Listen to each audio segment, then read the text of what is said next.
देखो दोस्तों, अब शुरू करते हैं अपन कौन सी रेस को, एनोड रेस। नेक्स्ट पार्ट अभी एक एक करके डिस्कवरी होगा ना, पहले नेगेटिव पार्ट और पॉजिटिव पार्ट। मान लो तुम लोग साइंटिस्ट हो, तुम्हें मालूम पड़ गया कि ओवरऑल चीज न्यूट्रल है, तो अब उसी बात से तुम्हें क्या ये नहीं पता चल जाएगा जब ओवरऑल चीज न्यूट्रल है और मैंने नेगेटिव पार्ट इसमें से निकाल लिया है तो बचा हुआ पार्ट कैसा होगा? बस मुझे डिटेक्ट करके बताना है और मेरी डिस्कवरी आ जाएगी। तो देखो, एक सेट ऑफ साइंटिस्ट और आए जो थोड़े से चालाक थे, उन्होंने एक बढ़िया अपना कंक्लूजन निकाला। उन्होंने कहा देखो यार, ऐसा है कि कहाँ गए हमारे पास, हाँ जी, एनोड रेस। तो अब मैं अगली डिस्कवरी पे आ रहा हूँ। उसने बोला कि देखो यार, कैथोड से जब कुछ निकलकर एनोड पे जा रहा है तो एनोड से भी कुछ ना कुछ जाना चाहिए, ऐसा उन्होंने सोचा। हालांकि एनोड से जा नहीं रहा था, ठीक है, वो मैं बताऊंगा, लेकिन आप डिटेक्ट करके दिखाएगा अगला आदमी। तो उन्होंने बोला देखो यार, ऐसा है कि अभी एक शीट बना देंगे जिसको परफोरेटेड शीट कहेंगे। परफोरेटेड का मतलब होता है उसके अंदर छोटे छोटे से ऐसे होल्स कर देना। तो अभी दिखाता हूँ, बताता हूँ। एनोड रेस या फिर इसको कैनाल रेस भी कहते हैं। ये वाला डायग्राम सही है।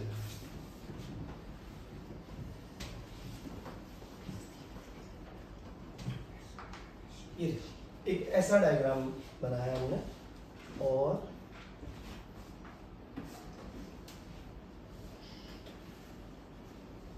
तो थॉमसन, ठीक है। अभी देखो, अगले बंदे ने क्या देखा कि जब कैथोड से निकलकर कोई चीज एनोड पर जा रही है तो एनोड से भी कोई चीज कैथोड पे जा रही होगी, लेकिन उसको डिटेक्ट कैसे करें? तो उसने क्या किया, ये जो एक चैम्बर है, ये वाला अपना पॉजिटिव वाला, राइट, नेगेटिव से पॉजिटिव पे तो इलेक्ट्रॉन थे ही। तो बोला यार, ये जो वाला चैम्बर है, इस चैम्बर पे इसने क्या किया, ऐसे होल्स कर दिए। अब होल्स करने के बाद ये स्क्रीन ऐसे रेड दिखी, तो इनको ऐसा लगा कि कोई चीज एनोड से निकलकर कहां जा रही है, कैथोड पे, और नाम दे दिया उसका एनोड रेस। सारे टेस्ट, सारे डिटेक्शन भी वैसे ही कर लिए कि पहले बीच में कोई पार्टिकल रखा, शैडो बन जा रही थी, बोला स्ट्रेट लाइन। पंखा रखा, घटोट जल गया, बोला मास है और मोमेंटम है। फिर देखा कि वो जब दो टर्मिनल रखे तो अब की बार किधर की साइड डेविएट हुआ, नेगेटिव, बोला इस पे कौन सा चार्ज है, पॉजिटिव। लेकिन मेरे बेटा, जब इसका चार्ज टू मास रेशियो निकाला गया तो हर समय पर अलग अलग आया। जैसे ही मैं गैस को चेंज करता था, charge to mass ratio change होता था। अभी समझ नहीं पाया कि चक्कर क्या है। अब मैं तुम्हें बताता हूँ रियल एक्सपेरिमेंट में क्या हुआ। मेरे दोस्त, मैं वही एक्सपेरिमेंट बनाऊं और इसको थोड़ा सा ऐसे कर दूं कि ये परफोरेटेड है, राइट, मतलब इसके अंदर छोटू छोटू नन्हे मुन्ने से क्या है, होल्स, परफोरेटेड। यहां से अपना इलेक्ट्रॉन जा रहा है, अरे सही, यहां से, यहीं से इलेक्ट्रॉन निकल रहा है, ठीक है, इलेक्ट्रॉन यहां से निकल रहा है। मैंने दूसरा वो टर्मिनल बना दिया। अब क्या होता है पता है, बीच में भरी होती है गैस, और ये जो गैस है इसके अंदर कौन है, मेरा न्यूक्लियस, और इसके बाहर कौन घूम रहा है बेटा, इलेक्ट्रॉन। तो जब ये आया तो ऐसे जाके ऐसे टकराया, टिड़िक, टकराने की वजह से एक तो इलेक्ट्रॉन, ये व्हाइट वाला मेरा, ये रहा मेरे पास व्हाइट इलेक्ट्रॉन, राइट, ये इलेक्ट्रॉन है व्हाइट वाला, और एक ये वाला इलेक्ट्रॉन बेटा, ये दोनों निकल गए। लेकिन जब ये निकले तो एक्चुअल में ये गैस क्या बन गई, आयंस, पॉजिटिवली चार्ज आयंस। जैसे सोडियम से आप एक इलेक्ट्रॉन निकाल दो, Na+ बन जाता है, आयंस होते हैं, राइट। तो ये गैस होगी आयनाइज, और जब ये गैस आयनाइज होगी, ये वाला टर्मिनल नेगेटिव है, ये वाला टर्मिनल, तो अब पता है कौन मूव किए, यहां से यहां पर मूव किए, कौन, आयंस। कौन मूव किए, आयंस। तो अब यार एक बात बताना, हर एक गैस का आयन अलग होगा कि नहीं होगा, बिल्कुल होगा। सारी गैसेस के पास मास अलग होगा। नाइट्रोजन ले लोगे अलग मास बताएगी, हाइड्रोजन ले लोगे अलग मास बताएगी, कोई और गैस ले लोगे उसका भी मास अलग होगा। क्या बात समझ में आती है? तो अभी क्या होगा यार, मासेस सबके अलग अलग होंगे, डिफरेंट होंगे, और अगर मास डिफरेंट होगा तो चार्ज टू मास रेशियो सारे केसेस में अलग अलग आएगा। मेरा क्वेश्चन वापस से आपसे, कि जैसे हमने बोला था cathode rays are generated through cathode, क्या anode rays are also generated through anode, और इट लुक्स लाइक कि वो एनोड से हो रही है, लुक्स लाइक, एक्चुअल में वो जनरेट नहीं हुई, वो तो इसके बीच के सोर्स से बनी है। इसीलिए यहाँ वैक्यूम पंप की भी कोई नीड नहीं होगी, क्योंकि जो सोर्स है उसी से हमारे पास मटेरियल आ रहा है। तो पहले वाले केस में उनको नहीं दिख रहा था, वो इनको दिखा जब इन्होंने गैस को ऐसे ही भरा रहने दिया, इसको परफोरेटेड किया, इधर जिंक सल्फाइड की स्क्रीन लगाई, तो इनको फिर यहां से दिखा रहे भाई ये परफोरेटेड है और यहाँ पे मुझे दिख रहा है, तो there is something which is generated through anode. पर राइट नाउ अभी तक ऐसी डिस्कवरी हुई है कि this positive part is not a fundamental thing but the negative part is a fundamental thing. आई बात समझ में? तो मेरे दोस्तों एनोड रेज के कुछ छोटे मोटू से अपन कैरेक्टरिस्टिक्स को इधर देख लेते हैं, ठीक है? ये तो हमने देखा ही। अच्छा सोचो, अगर मैं दोनों एंड को परफोरेटेड कर देता तो क्या होता? एक साइड इलेक्ट्रॉन जाते और एक साइड आयंस जाते, तो मुझे दोनों साइड कलर्स दिखते हैं, हाँ या ना? इलेक्ट्रॉन की वजह से कौन सा? ग्रीन कलर, और इसकी वजह से बोलो कैसा कलर? Red colour. तो देखो what will happen if both the anode and cathode are perforated? दोनों एंड क्या करेंगे? ग्लो करेंगे। मानते हो कि नहीं मानते हो? इसके कुछ कैरेक्टरिस्टिक छोटे छोटे। एनोड रे travel in a straight line, shadow. Anode रे पोजेसेस द पॉजिटिव चार्ज, ठीक है, वो पता चल जाएगा, इलेक्ट्रॉन में घूमेगा। पंखा घूमेगा, they possesses mass and momentum, most important property जो यहाँ पर है और जिससे तुम्हें क्वेश्चन कभी भी आ सकता है, वो क्या है कि anode rays unlike cathode ray depend on the taken in a discharge tube and charge to mass ratio of these positive rays is different for, ऐसा क्यों? Because these rays are generated movement of rays।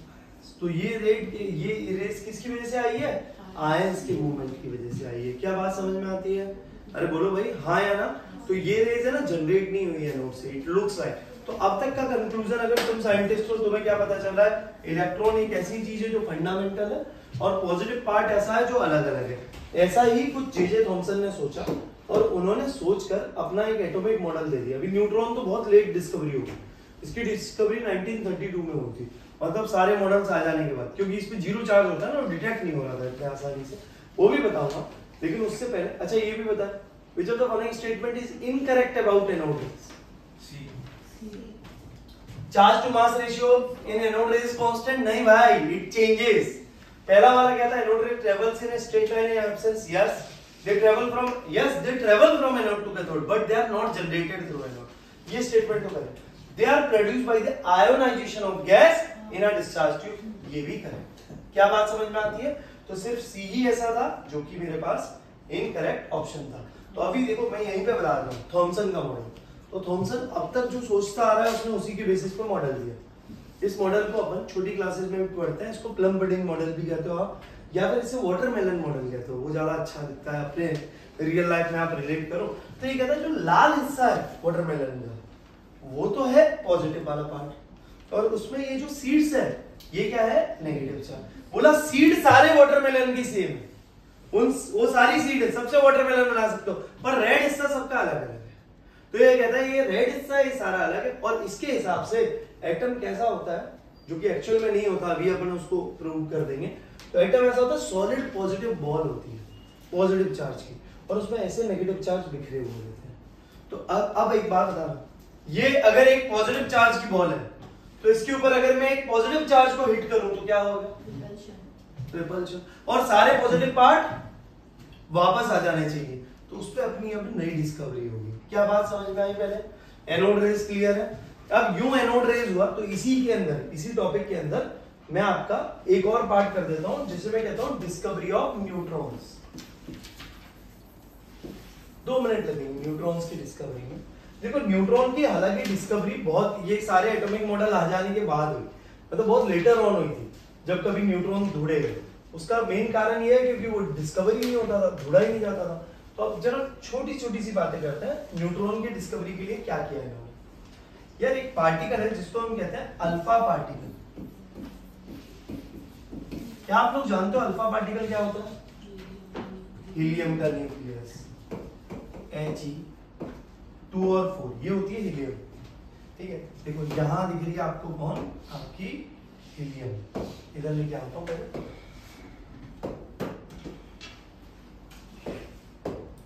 ये रही मेरे पास helium. इस helium में आप ये देख पा रहे हो, ये 2 छोटे छोटे से इलेक्ट्रॉन्स घूम रहे हैं, राइट? थोड़ा बैकग्राउंड चेंज कर दूं ताकि आपको दिखे, पूरा अल्फा पार्टिकल समझ लो अच्छे से। तो आप देख पा रहे हो ये जो 2 छोटे छोटे से इलेक्ट्रॉन्स है ये ऐसे घूम रहे हैं। अगर मैं ये 2 इलेक्ट्रॉन्स को निकाल कर फेंक दूं इसमें से, ठीक है, तो मुझे बताना बचेगा क्या। जैसे ये 2 इलेक्ट्रॉन थे, इसको निकाल दिया यहाँ से, आउट कर दिया, बोलो क्या बचा? सिर्फ हीलियम का न्यूक्लियस। हाँ क्या ना?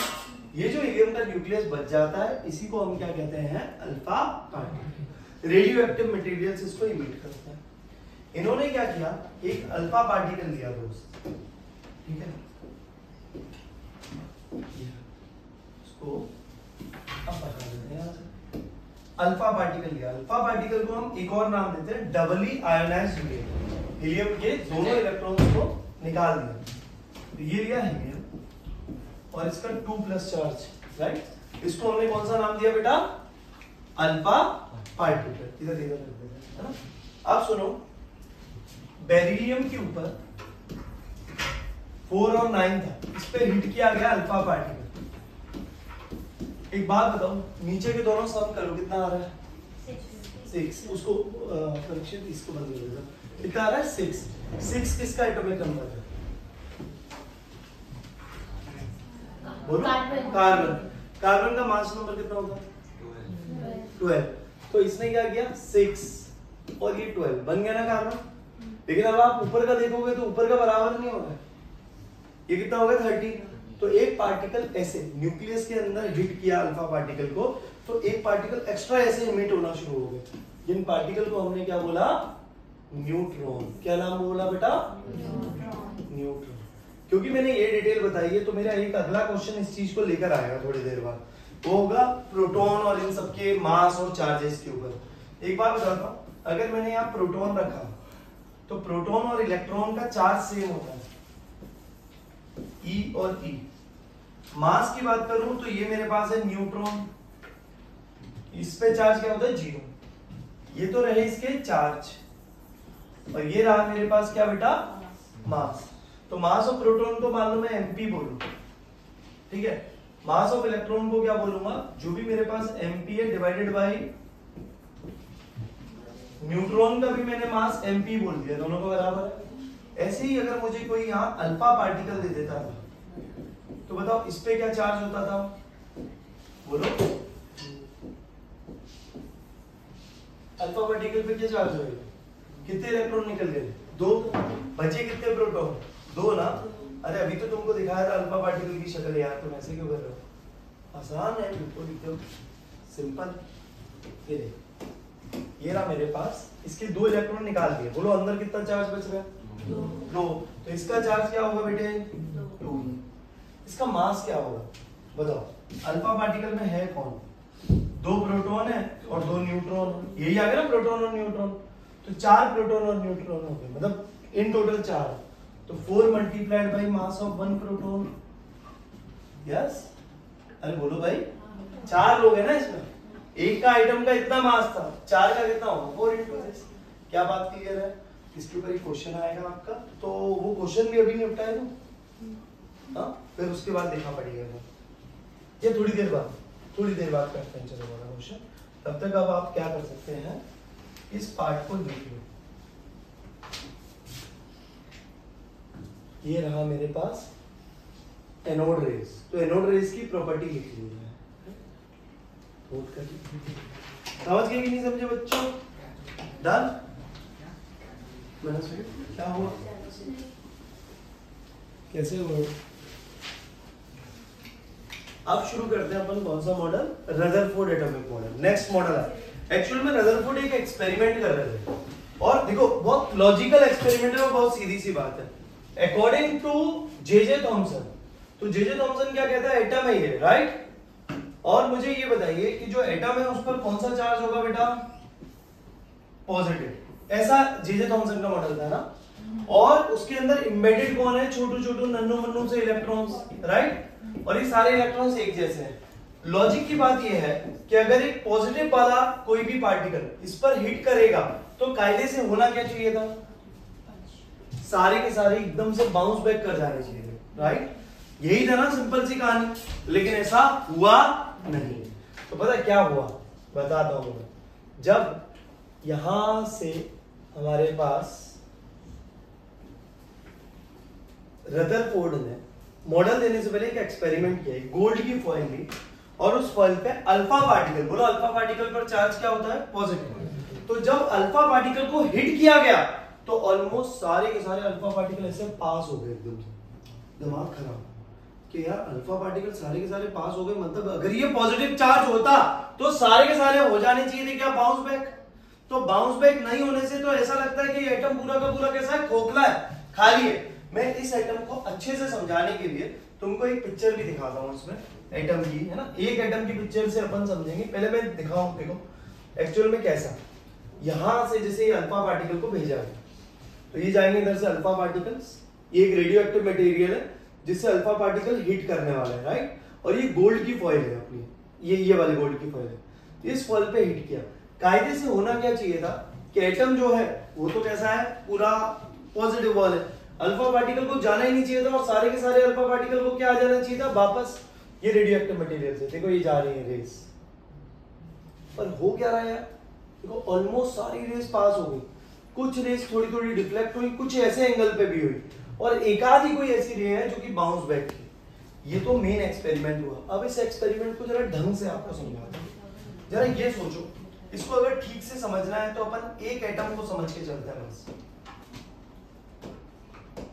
सिंपल, यही मैंने एक एटम ले लिया बिल्कुल, और इस एटम में इलेक्ट्रॉन घूम, बताओ बैकग्राउंड क्या लो बेटा, कौन सा कलर है, ब्लू। ये सही रहेगा क्या, या ये ज्यादा रहेगा ग्रीन,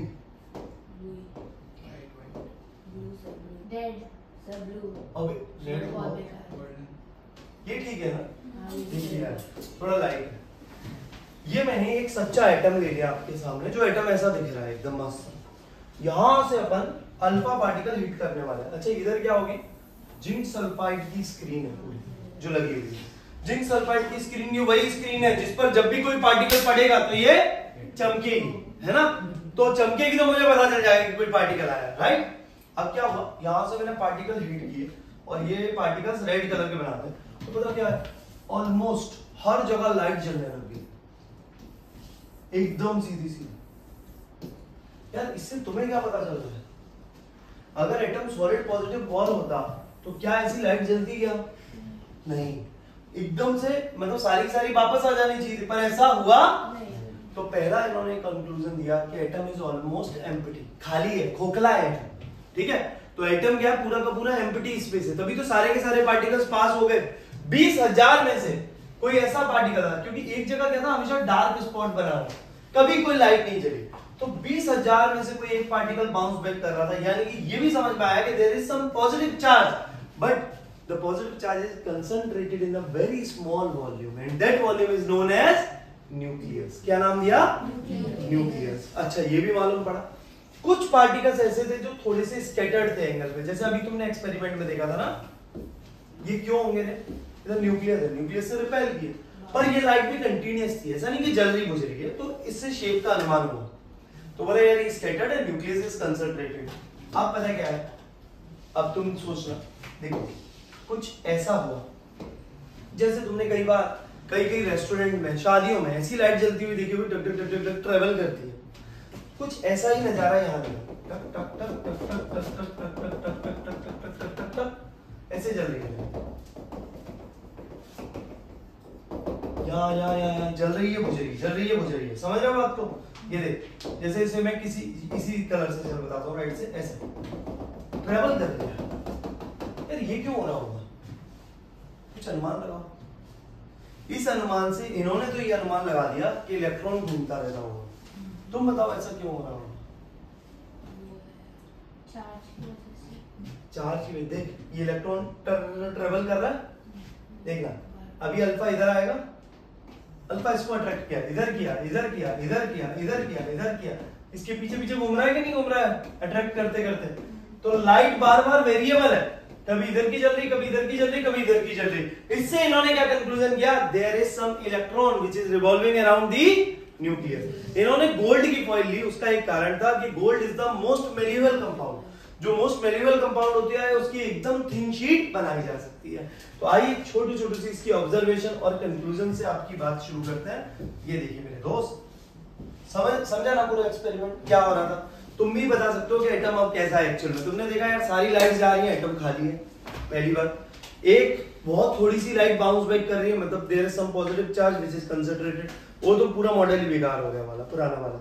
तीसरी बात क्या देखी, electrons is revolving around the nucleus, हाँ क्या ना। और वो उसी के रिवॉल्वमेंट की वजह से पूरे इलेक्ट्रॉन्स मतलब वो लाइट्स आपकी जल रही है। आइए सारी ऑब्जर्वेशन और सारे कंक्लूजन्स को देख लेते हैं। तो मेरे प्यारे दोस्त देखिए, observation and conclusions of Rutherford, और उसी के बेसिस पे इनका मॉडल आ गया। अब इसके पहले क्वेश्चंस भी देखेंगे साथ ही साथ ना, लिखेंगे थोड़ा सा लेट क्वेश्चंस देखने के बाद। तो ऑब्जर्वेशन और कंक्लूजन, देखो तुम सारे ऑब्जर्वेशन और कंक्लूजन से एग्री करते हो कि नहीं ये बताना मुझे। पहली बार पहला ऑब्जर्वेशन आया था ये फर्स्ट ऑब्जर्वेशन कि most of the alpha particles are passed undeflected. बोलो इससे तुम्हें क्या कंक्लूजन मिला? क्या एटम कैसा है? खोखला है। कैसा है? एम्प्टी स्पेस है एटम के अंदर, राइट। तो हमने क्या बोला? दूसरा conclusion, large empty space is present in an atom. दूसरा, a very few alpha particle were deflected with a large angles, जो पॉजिटिव वाले पार्ट से जा रहे थे। तो हमने बोला the positive charge is concentrated in a very small volume. There is a positive, अच्छा दूसरा, a very few were deflected by 180 degree. 180 degree मतलब क्या है? बाउंस बैक कर रहा है, राइट। तो ये बहुत ही कम होंगे जो कि बाउंस बैक कर रहे हैं 180 डिग्री पे, मतलब 1 out of 20,000 particle are bouncing back. तो इसको हम कहते हैं there is a positively charged core present at the centre of atom. फिर हमने देखा कुछ अल्फा पार्टिकल डिफ्लेक्ट भी हो रहे थे थोड़े थोड़े एंगल से, लाइट जल रही थी, बुझ रही थी, उससे मालूम पड़ा कि electron is revolving around the nucleus. देखो इसी के बेसिस पे ये भाई साहब ने अपना पूरा एक मॉडल दे दिया। हालांकि इनके मॉडल में ड्रॉबैक भी आएगा, तो तुम भी अभी थोड़ी देर में पकड़ लोगे, उसको भी लेके आते हैं। ये देखिए भाई, अच्छा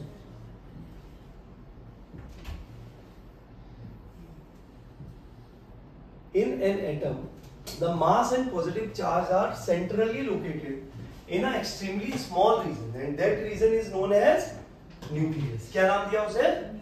nucleus. Electron are revolving around the nucleus in one shell. अच्छा इनके हिसाब से शेल का नंबर एक ही है, एक से ज्यादा नहीं है। एक से ज्यादा जो शेल का नंबर देके गया वो कौन है? बोर है। ये एक से ज्यादा नंबर देने वाला आदमी है। The volume of the nucleus बहुत कम है, negligible as compared to the total volume of atom.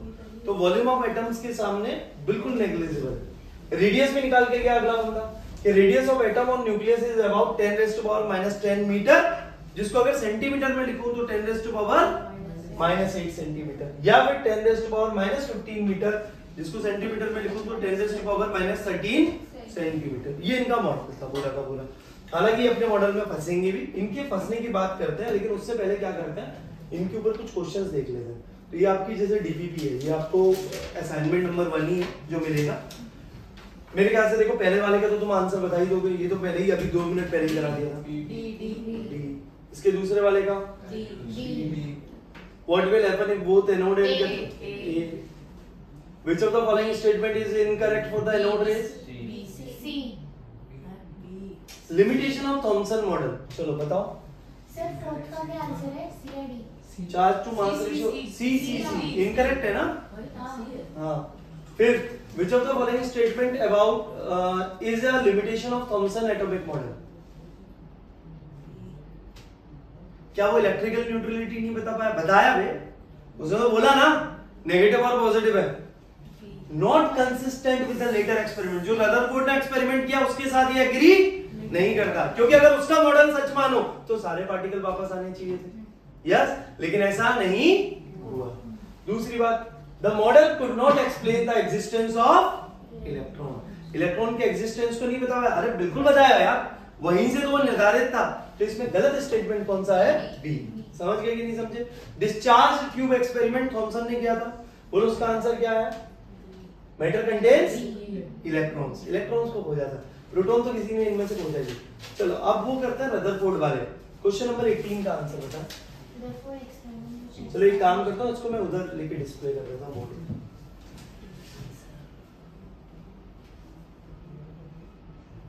ये इधर आ जाए। अब एक एक करके सारे लोग इसके आंसर्स लगाएं और फिर मुझे भी बताएं कि आपने क्या क्या आंसर चुना है। ठीक है, लिख के ही बताना। हमने रेगुलर क्लास में, ये तो खैर अपनी रिवीजन क्लास है, और जब मैंने रेगुलर क्लास के अंदर कराया था तब भी इसी तरीके से हमने किए थे यार चीज कि आपके क्या क्या आंसर्स हैं वो आप मुझे सारा इसमें पता है। अभी मैंने पढ़ा दिया है वाला पार्ट, राइट? पहले लिखोगे या फिर पहले आंसर दोगे? आंसर दोगे पहले? हाँ। चलो दो, और लिख के मुझे बताना क्या क्या आंसर है, जल्दी फास्ट।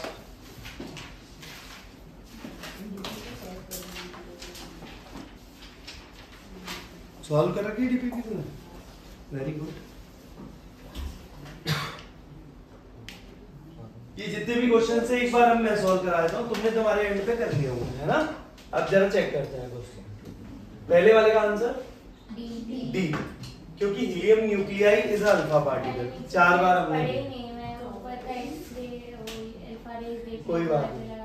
रदरफोर्ड के अल्फा पार्टिकल स्कैटरिंग एक्सपेरिमेंट ने क्या बताया? अल्टीमेटली क्या है, पहले तो ये माना जाता था कि न्यूक्लियस और इलेक्ट्रॉन को एग्जिस्ट कर रहे हैं एक ही जगह पे। इसने क्या बोला, नहीं नहीं भाई, न्यूक्लियस एक अलग जगह पे है जहाँ पे पॉजिटिव पार्ट है और इलेक्ट्रॉन उसके अराउंड रिवॉल्व करता रहता है, यानी कि electron occupy the space around the nucleus. Mass energy related वो तो सब उनका है भाई, आइंस्टीन का। और न्यूट्रॉन तो तब तक डिस्कवर ही नहीं किए गए थे, ठीक है? न्यूट्रॉन तो बहुत लेटर ऑन डिस्कवर हुए इसके बाद। In the point of impact ये सब बकवास है। बात आती है एटॉमिक न्यूक्लियस, तो इसने दोनों चीजों के बारे में बता दिया था। बोला था देखो यार, एटॉमिक जो रेडियस होती है वो 10⁻⁻10 मीटर होती है ना? हाँ है ना? हाँ। ये रेडियस है। और जो न्यूक्लियस की होती है वो 10⁻⁻15 मीटर होती है, पर ये मीटर में है। लेकिन अगर आप ढंग से ऑप्शन देखोगे तो इसने किस में पूछा है? सेंटीमीटर। तो न्यूक्लियस कितने सेंटीमीटर होगा? समझ गए कि नहीं समझे? ऑन इंक्रीजिंग ऑर्डर हमें बताना for the value of charge to mass ratio, electron, proton और न्यूट्रॉन। इसको 2 मिनट बाद बताता हूँ, अलग से समझा के। तब तक ये सब थ्योरेटिकल खत्म कर देते हैं। रदरफोर्ड इज द वन जिसने न्यूक्लियस को डिस्कवर किया था। तो बस सिंपल कंक्लूजन बोलो इसका क्या आएगा? Rutherford scattering experiment is related with the nucleus. ये इसके मल्टीपल करेक्ट हैं, न्यूट्रॉन भी होते हैं और क्या होते हैं? Proton. When alpha particle is sent through the thin film, while most of them go a straight line. बोलो इस ऑब्जर्वेशन का मतलब क्या था?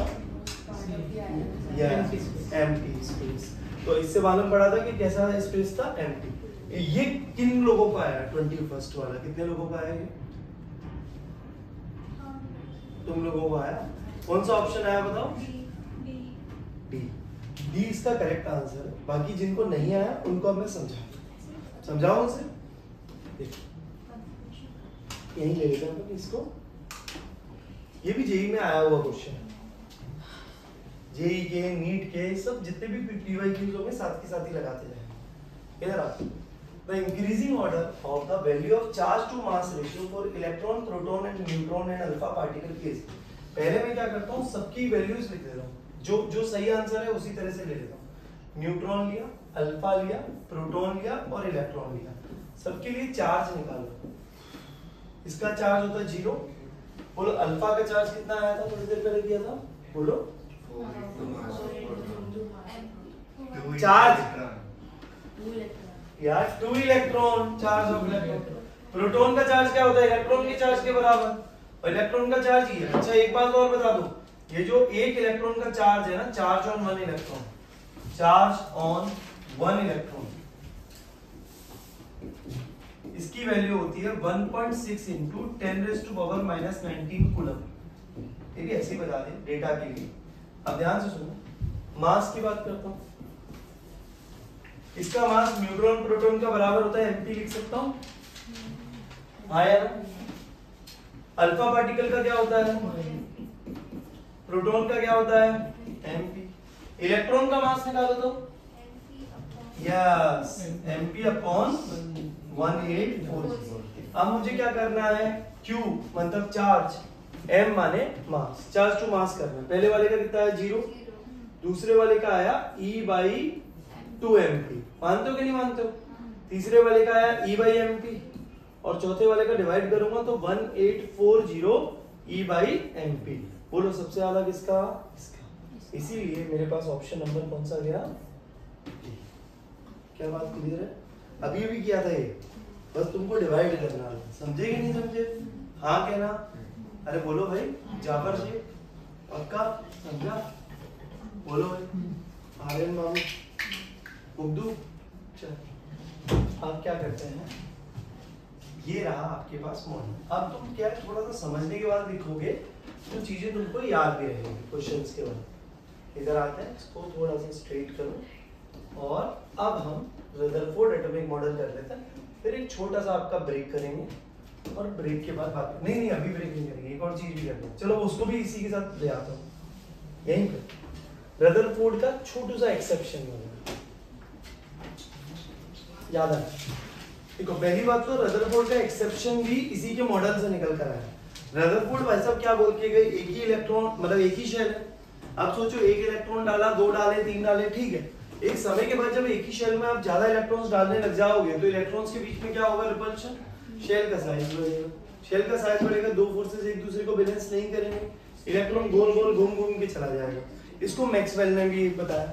उसने बोला देखो जब इलेक्ट्रॉन रिवॉल्व करता है अराउंड द न्यूक्लियस तो कोई भी ऐसे रिवॉल्व करेगा तो अपनी एनर्जी को रेडिएट करता रहेगा, वेस्ट हो रही है ना एनर्जी, ये तो इसको अट्रैक्ट कर रहा है अपनी तरफ न्यूक्लियस को, तो घूमते घूमते घूमते घूमते एक दिन क्या चला जाएगा, न्यूक्लियस के अंदर चला जाएगा।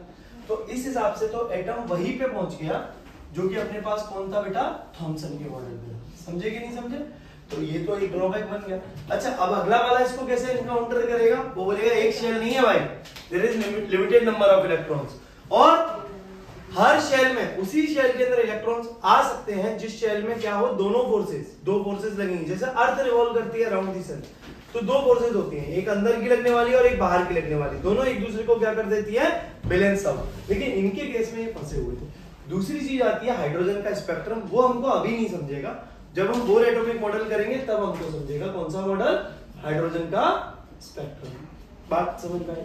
एक और छोटी सी बात जो इन्होंने दी थी वो रेडियस ऑफ न्यूक्लियस निकालने के लिए, तो इसका बस अपने पास एक फॉर्मूला रहता है, कोई डेरिवेशन वगैरह नहीं रहती है। तो ये क्या कहता है, electrons are revolving around the nucleus, वो ठीक है सिंगल पाथ में। रेडियस निकालने का फॉर्मूला दिया था r0 एक कांस्टेंट है, a जो मास नंबर होगा, तो मास नंबर 1 से 20 तक के मैंने लिखाए भी हुए पहले पीरियोडिक टेबल में और दोबारा भी लिखा दूंगा, कोई दिक्कत नहीं है। तो यहाँ पे मास नंबर की पावर 1/3।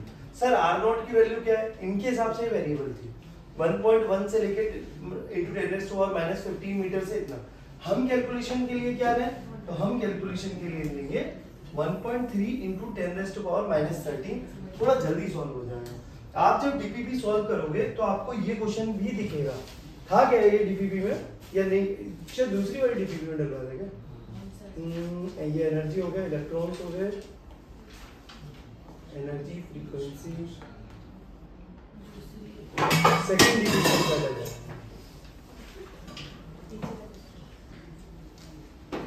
ठीक है,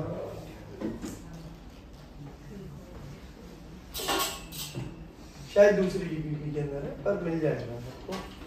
अल्फा हो गया न्यूक्लियस, ठीक है। वो जो भी क्वेश्चन है वो आपको मैं दिखा दूंगा, मिल जाएगा। लेकिन हाँ एक क्वेश्चन आपको इसके ऊपर भी दिखेगा, सिंपल फॉर्मूला पे। और लास्ट बात जो मेरे पास थे इसके एक्सेप्शंस, मतलब एक्सेप्शन या फिर इसके ड्रॉबैक। तो इन भाई साहब के ड्रॉबैक हमारे पास क्या है बच्चों, ये रहा, ये रहे 2 ड्रॉबैक। इसमें से दूसरा ड्रॉबैक अभी आप समझने की स्थिति में नहीं हो, थोड़े समय में जब बोर एटॉमिक मॉडल आ जाएगा तब आप ये स्पेक्ट्रा वाला समझ जाओगे। जो अभी रेगुलर लेक्चर में चल रहे हैं उनको अभी जो मैंने एनर्जी की डीलिंग कराई है ना, वो उसी के बाद परिबस हेडिंग है, तो वो आप समझ जाएंगे। अच्छा ये वाली चीज जो बोर ने समझाई अलग अलग शेल के होने से, इसको ये कभी भी समझा नहीं सकता था। यहाँ पर हो गया आपके पास कौन सा, रदरफोर्ड मॉडल। ऑब्जर्वेशन लिखो, कंक्लूजन लिखो, पूरे मॉडल की जानकारी लिखो, एक रेडियस वाला फॉर्मूला और उसके बाद एक्सेप्शन और ड्रॉबैक। फिर हम इसके बाद शुरू करेंगे बोर एटॉमिक मॉडल के कुछ बेसिक्स, जिसमें वेव ये सब कुछ आता है, फिर प्लैंक्स क्वांटम थ्योरी और आगे बढ़ जाएगा।